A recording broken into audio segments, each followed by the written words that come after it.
We're with Nina Simons, the co-founder of Bioneers at the Bioneers Conference here in San Rafael. Hi, Nina. Thanks for coming and joining us tonight. Hi, Bailan. Nice to be with you. Thank you. Could you tell us, what does Bioneers do? Sure. We act like sort of an environmental and social star search.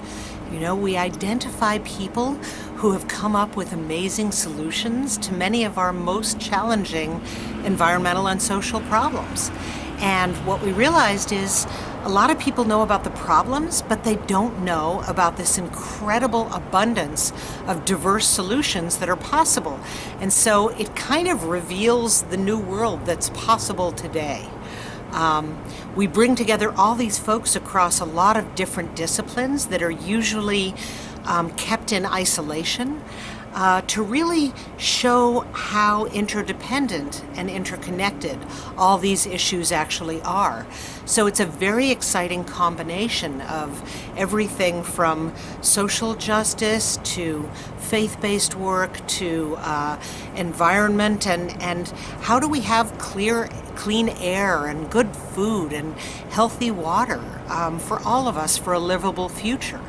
And, you know, we integrate in with that like women's leadership and youth leadership and economics and all these different realms. And so it's a very exciting way to see the world that's possible now if we can just gather our will and our intention together to work for it together. So we do an annual conference, and then we also record everything. We create a radio series out of that that's currently on over 500 stations, 60 of which are outside the U.S. And we have a book series, and we do DVDs, and we're getting ready to launch much more of a presence online so people can access these materials because they're really incredible examples of the leaders we all can be. Not that we need to be like each other, but there's so much inspiration in seeing how people are really connecting what they love and care most about with a need for reinvention in the world to really show how big a difference one person can make. Oh, that's wonderful. That's wonderful. So you started 23 years ago. How do you see the difference between what it was like back then and how we are absorbing these things now? Oh, it's a good question. 23 years ago, it felt like we were way ahead of our time. And part of how we knew that, I think, was that, we've always had a very strong commitment to showing multiculturalism in all its forms. And so we always really cared about having an equal proportion of men and women. And it was hard to find enough women leaders back then. It was hard to find women in the sciences, and it was just hard to find women who were both leaders and great storytellers. And now there's just this incredible abundance of people that we have to choose from. So that's one way it's different. And another way it's different is that back in 1990, not a lot of people were thinking about sustainability. And we're really aware of how our human activities were affecting things like the weather and the tides and the quality of our drinking water and our food, and how those things are related to justice issues, and how often poor people don't get the healthiest food or get toxic industries situated right near their communities. And so, this question of environment and justice, oftentimes people tend to think of them as really different spheres, when in fact they're completely interrelated. And until we address them as one whole, we're never going to change it.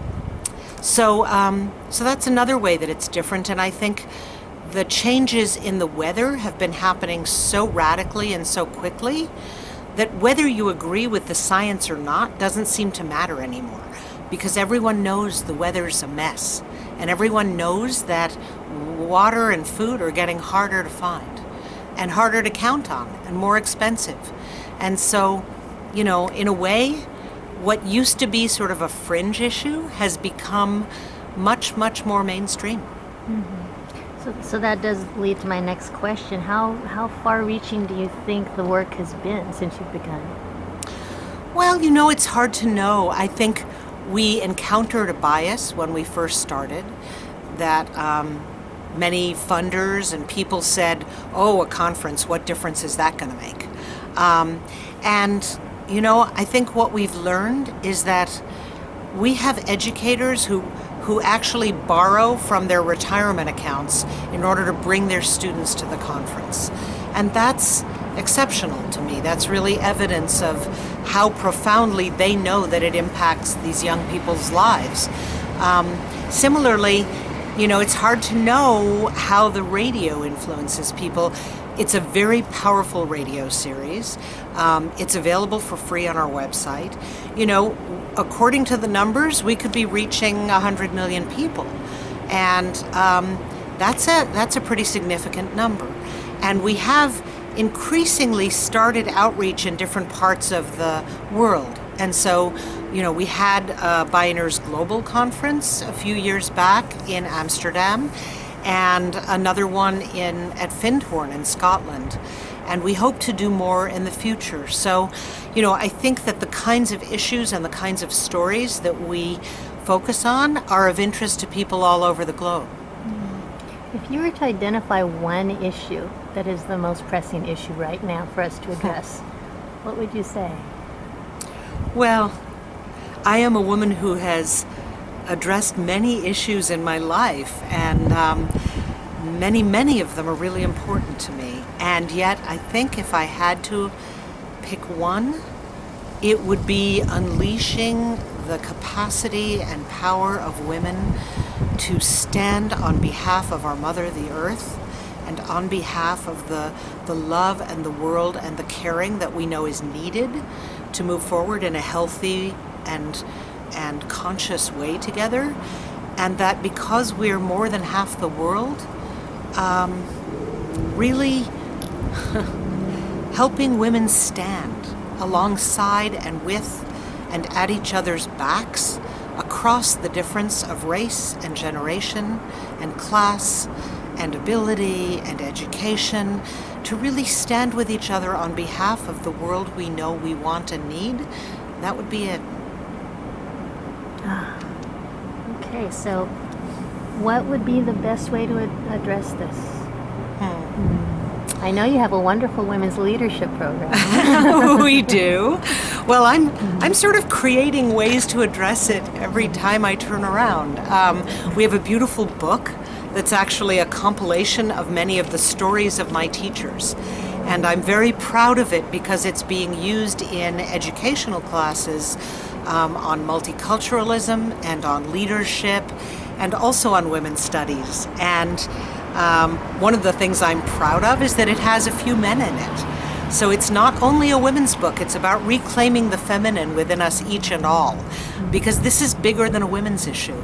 Of course, all the studies now are proving that as we improve the lot and the dignity and the power of women, everything around us improves.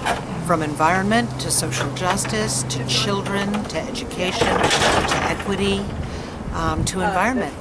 So to me, women are a trim tab. We are the fastest leverage point to shift our course toward a healthy and whole future. So we have the book, and we do women's leadership intensives that are 6-day residential trainings for a diverse cohort of about 20 women. And we're putting more and more material online. We have women's leadership collections that are a combination of DVDs and audio materials. And what I love about them is, Gloria Steinem said, if you can't see it, you can't be it. And part of what I realized about women and leadership is we don't have enough examples of women of every ethnicity and age standing on behalf of a whole variety of different issues.